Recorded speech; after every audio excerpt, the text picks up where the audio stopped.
like to climb up over the Sierra Nevadas with me in this episode? I'm going to try to help you get a feel for that majestic mountain range. If we left Salt Lake at dawn, we could usually get past the Sierra Nevadas to the Emerald Triangle between 8 and 10 p.m. But if we left later in the day, which we often did, we would try to get to at least Reno, spend the night there, and start up through the mountain passes the next morning. Again, we had the same damn problem in Reno with our favorite hotels and restaurants that we had at the rental agency and gas stations. First of all, you can't rent a hotel room with just cash unless you want to put down a $250 cash deposit and wait for the maid to go clean your room in the morning before you can get your cash back. Right. It's simply impossible to not leave a hotel digital footprint. Hi, Mr. Benson. Would you like to join our Silverado Gold Club? No, thank you. Are you sure? We see you here so often the house will comp your room or your meals. Oh, so tempting. How do you respond to an offer too good to refuse? No, thank you. I'm Mormon. I can't. We hate free things. We usually stayed on the edge of Reno near the interstate. They also have marvelous casinos and restaurants in the heart of the city, but it takes almost 20 minutes just to get there from the interstate. Just so many stoplights and miles to add on to an already really long trip. In spite of that, we always had a lot of fun staying in Reno at the Silverado or Eldorado casinos, mostly shopping in some of the blingy shops and playing 21 and going to Roxy's restaurant at the Eldorado Hotel. I loved the plush chairs and the colored pink ambient lights and brick walls. Drinking an ice-cold lemon martini with a real pour with Belvedere vodka was the best. Not like the half-ounce pours you get in lame-ass teetotaling Mormony-ass Utah. In Utah, the Mormon Church controls all the liquor distribution and sledgehammer legislative liquor laws. We can only buy liquor at state-owned liquor stores here in Utah, or a bar, or some of the restaurants. Oh, and 3% alcohol beer in the grocery stores. Who even makes 3% alcohol beer? In most places, they make it convenient to buy wine and spirits in drug and grocery stores. But oh no, not here. These Mormon administrators think that if they micromanage the sale and rate of consumption, they can control the rest of us heathens from becoming alcoholics. They make all kinds of ridiculous serving policies they know nothing about. It's like having your grandma plan a rave at the gym in the local YMCA. These administrators do things like, the server is not allowed to put more than one drink down on the table per person. So if the bar is busy and you know it's going to be slow, you go ahead and order your second martini. Then the bartender surprises the hell out of you and gets it out there before you're not quite done drinking the first one. You have to gulp your drink before the server can set the next one on the table. I think that helps us to not become alcoholics, don't you? You can't order a double pour in Utah. Hell, you can barely even order a single pour in Utah. Every drink you get in Utah is usually a little over a half ounce. They water down the shit out of them. Trust me. Come to Utah and try to order a drink and just see how weird it gets. Mormon Nanny Church knows how to keep us all on the straight and narrow. I think those people are going to have so much fun in heaven together. I'll sign up to bring the Diet Coke to the Saturday night cherub choir party. Doesn't that sound like fun? God. Thank goodness I'm not going to be there in heaven with them. Anyway, I digress. I was talking about Roxy's. The staff there was always so elegant and amazing. And after we gulped a couple of power martinis, Bob always ordered the ribeye, and I love the Wagyu burger. It's to die for. And so were the homemade buttered rolls. Ah, the wild mushroom truffle mac and cheese was really wonderful. And my favorite, shoestring fries, and as always, lobster and crab.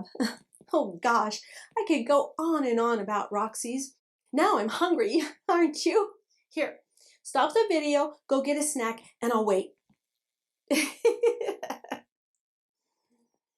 We always had to use a lot of discipline to only go to Roxy's about every third or fourth trip. And it wasn't that hard because a lot of times we didn't even get to Reno until about 10 o'clock and all the good places were closed by then anyway. So we'd be stuck with Denny's 24 all-day breakfast. You may not believe this, but we actually never drank too much or stayed out too late. That much. Well, most of the time, because come dawn, we were up and at it again, facing the next big obstacle, the Sierra Nevadas. Dum, dum, dum.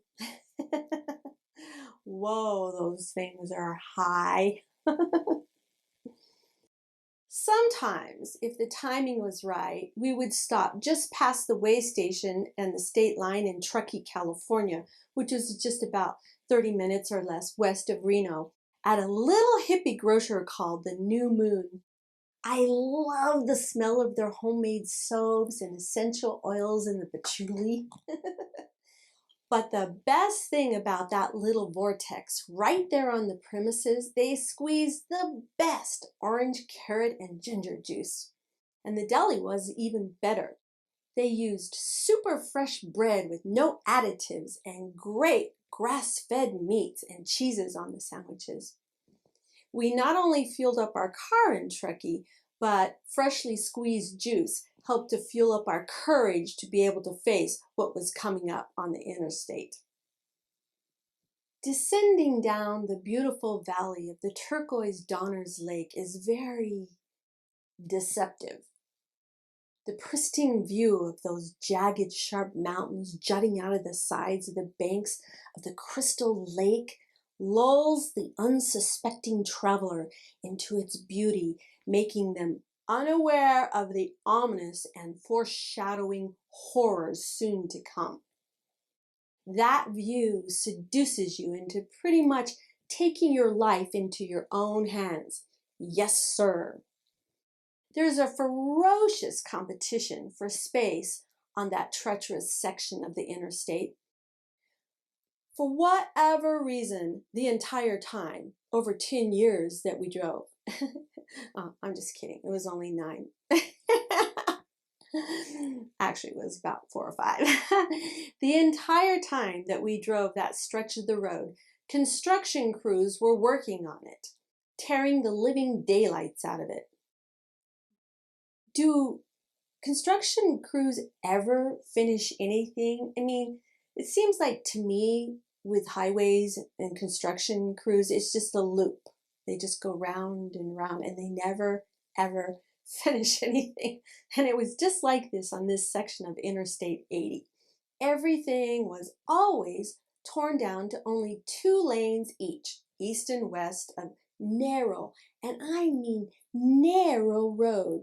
It wasn't like there was any room for mistakes to veer out of your lane either. They had these huge construction blocks locking in both the outside lanes with about a foot wide shoulder. We had to drive like fighting pit bulls to keep our place.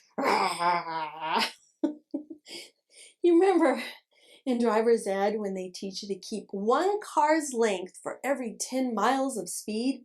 Ha! Oh, no, hell no, not in California.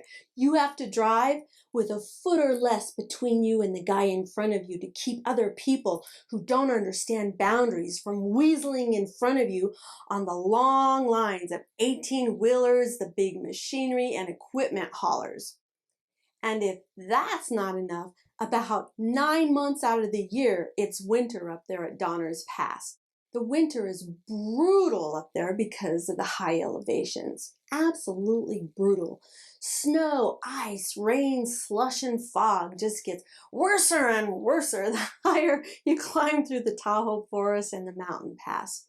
You're trying to pass 18-wheeler rigs who are hauling extra wide loads of big-ass cat dump trucks, or even the 4 15-foot tall wheels they use for the cat dump trucks. And it's raining and snowing, and it's so nerve-wracking. These rigs lumber up the mountain pass at about 40 miles an hour, and it's sketchy as hell for cars are trying to pass, because if there's only a foot or two between you and the outside and these huge rigs and a foot on the shoulders, their humongous tires splash snow and mud all over your windshields, making it visibly so bad sometimes you can't see shit. Your windshields are going full speed, but it doesn't matter. You're really just driving by feel. I can't see. I think I'm getting close. Don't ever think about overcorrecting. The snow and ice make it super slippery and squirrely. One little jerk on the brakes and you're in a full 360, about ready to become a metal waffle. And this, my friends, is when the pass is open.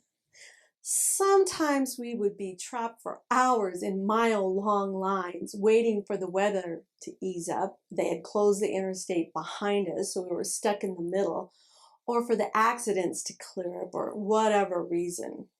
During those times when we'd be stuck up there, the cops would single the cars over to the side, and I'm like, oh my gosh, that cop wants to talk to us. And Bob's like, calm the hell down. Shh, he's here. Hi, officer. And the cop leans down, all concerned and shit, and he politely says, hello, sir. We're advising only those of you with four-wheel drive or chains to continue from here on out. So you be real careful out there, folks, alrighty? And I'm like, thanks, officer. We will. Whew. That was a close one. Bob looks at me. He's all disgusted. He says, close your damn eyes and go to sleep, okay? I'll wake you when it's over. You're making me nervous. And I close my eyes and I'm like this. This is how I travel when I'm going through Donner's Pass. Oh, please, Heavenly Father. I'm petting my health. Oh, we're gonna die. Oh, Heavenly Father, please, we're gonna die. Please, God. There are no atheists up on Donner's Pass. Needless to say, driving up Donner's Pass through the Sierra Nevadas can be quite an ordeal, even in modern times like today. It gives me a headache just making my knuckles white telling you about it. Whew, I need a drink. You know why it's called Donner's Pass, don't you? Some of you do, not all of you. It's a very famous American story. The pass was named after two wealthy brothers, Jacob and George Donner. These two brothers got a big idea that they were going to supposedly find a better and shorter route out to Cali. Those two talked a group of California-bound settlers from Springfield, Illinois, into going with them to strike it rich, and on April of 1846, the group took off. Sure enough, they ran into such rough terrain and numerous delays that they eventually became trapped by heavy snowfall high up in the Sierra Nevadas, right there by Donner's Lake. By early November, the Donner Party found that the route had been blocked by so much snow, they were forced to spend the winter on the east side of the mountain range there at that lake. Did you know that out of the 81 settlers, only 45 survived that winter to reach California? And some of the ones who did survive were only able to do so by resorting to cannibalism. Yes, sir, you heard me right. Not cannabis, cannibalism. Ooh, ew, yuck. That's why it's so famous. Sometimes when Bob and I were trapped in the car behind the long lines in the interstate fighting that terrible weather at Donner's Pass, I used to think these creepy, macabre thoughts about the Donner Party. My little brain would start fretting and think that, well, if we don't get the hell over this damn mountain range really quick, maybe all of us in the interstate might end up like the Donner Party, resorting to having to eat each other. After all the Pringles ran out, we'd start acting like zombies, stomping through the snow and ice and stalled cars, pulling out little babies from their car seats and chomping on their little legs. Nom, nom, nom, nom. Just tastes like chicken drums. Nom, nom, nom, nom. Anxiety gives you pretty weird psychosis. There's really a lot of amazing recorded American history along that part of the trip, all along the interstate. You can look up and see train tunnels high above the river ravines in the interstate. The railroad twists and weaves in and out of the granite rock.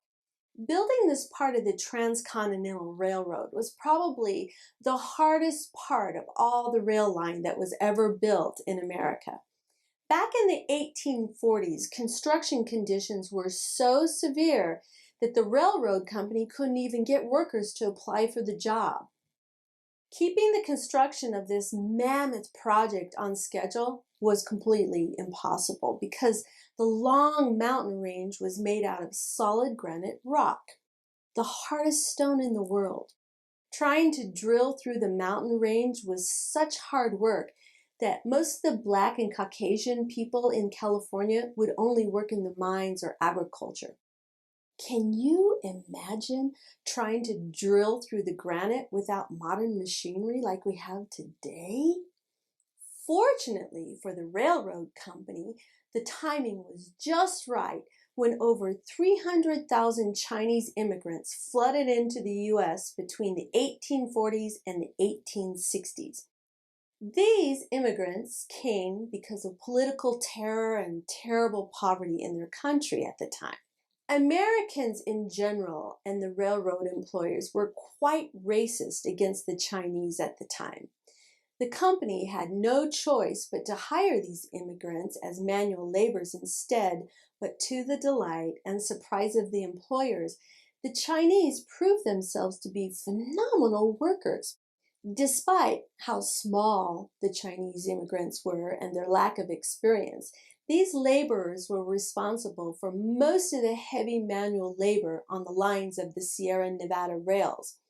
Because only a very limited amount of work could be done by the animals or the little machines or dynamite. These poor guys toiled through back-breaking labor during both frigid winters and blazing summers. Hundreds of immigrants died from the explosions, the landslides, the accidents, and disease. Most of these immigrants were peasants and farmers and craftsmen from China. They were all young men who were usually married, and they had to leave behind their wives and children since they were just going to stay in the country for just a temporary time. The wives were never allowed to come along because they had to remain behind. It's a Chinese tradition of matriarchal obligation that the wives had to care for the husband's parents. The men would send a large part of the money they earned in America back to China. The families, the unions, the guilds, and sometimes entire villages, and sometimes the whole region, sent almost all of their young men to California. From that point forward, the railroad preferred to hire the Chinese and even set up recruiting efforts in Canton, China. In 1864, the Chinese workers were paid $26 a month and worked 6 days a week doing this back-breaking labor. But the black and white workers that worked for the railroad were paid $30 a month and given food and lodging, even though the Chinese were doing all the heavy lifting. The Chinese immigrants only received 70 to 50% of the wages that the whites received for the same job, and they had to pay for their own food unlike everybody else.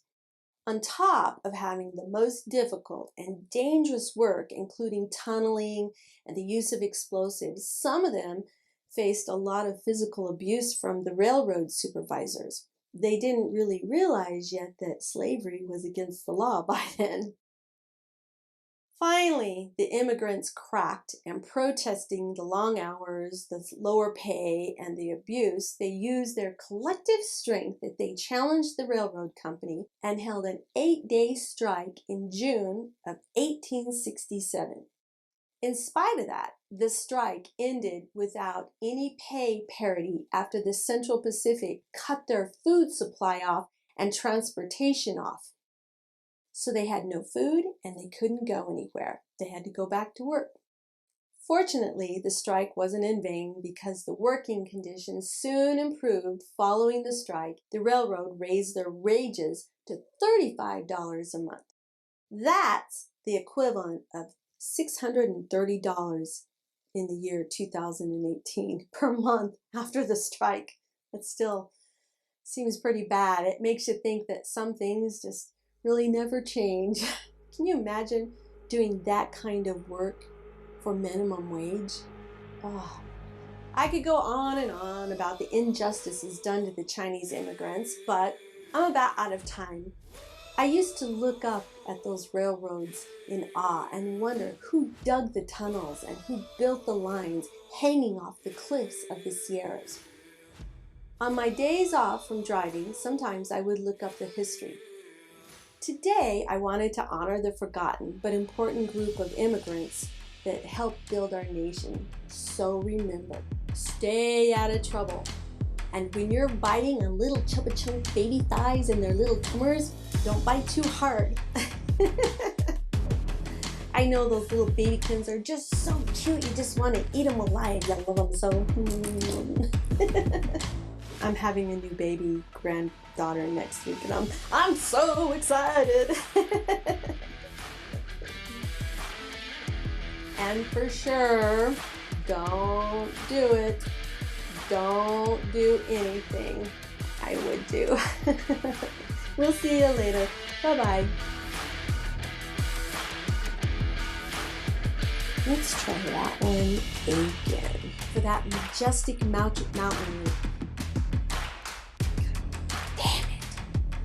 Facing the next big obstacle. They squeezed up. They used super fresh bread with no additives and great grass-fed meats. One turn, one touch, one little jerk and my favorite shoestring flies.